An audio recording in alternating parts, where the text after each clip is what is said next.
আপনাদেরকে দেখাবো ঢেঁড়সবাজি কিভাবে করা হয়। আমাদের সাথে থাকবেন। আমরা এখন ঢেঁড়সগুলো ধুইয়ে প্রথমে ঢেঁড়সগুলো দিয়ে নিতে হয়, তারপর এগুলো ছোট ছোট করে টুকরো টুকরো করে কাটতে হয়। এই যে আমরা এভাবে ছোট ছোট টুকরো টুকরো করে কেটে নিছি। আমাদের সাথে থাকবেন। আমাদের কাটা শেষ হয়ে গেছে, আমরা এখন ভাজিতে চলে যাব।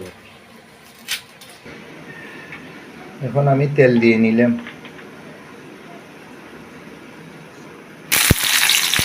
একটু দিয়ে দিলাম,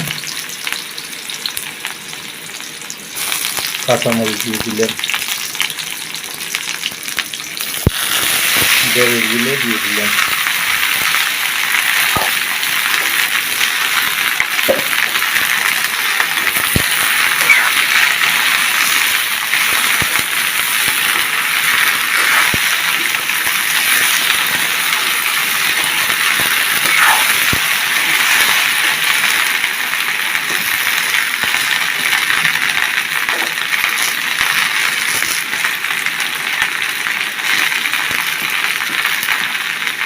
স্বাদ মতো লবণ দিয়ে দিলাম।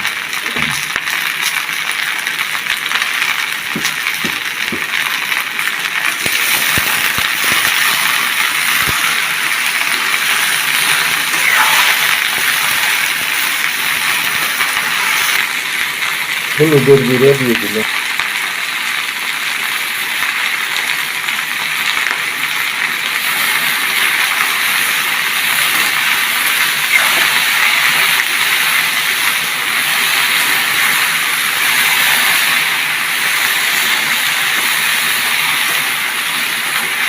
এভাবে ভাজি করে খেলে অনেক ভালো লাগে, স্বাদ লাগে।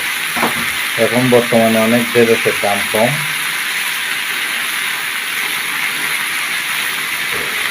একটু স্বাদ লবণ দিয়ে দিলাম।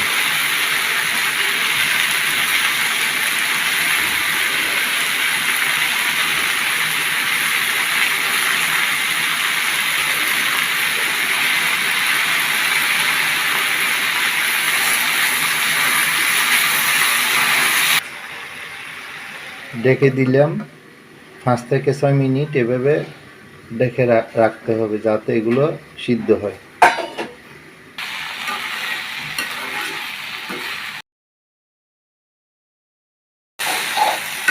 বন্ধুরা, আমাদের ঢেঁড়স ভাজি হয়ে গেছে। আপনারা এভাবে বাসায় ট্রাই করে ভাজি করে খাবেন, অনেক স্বাদ লাগবে।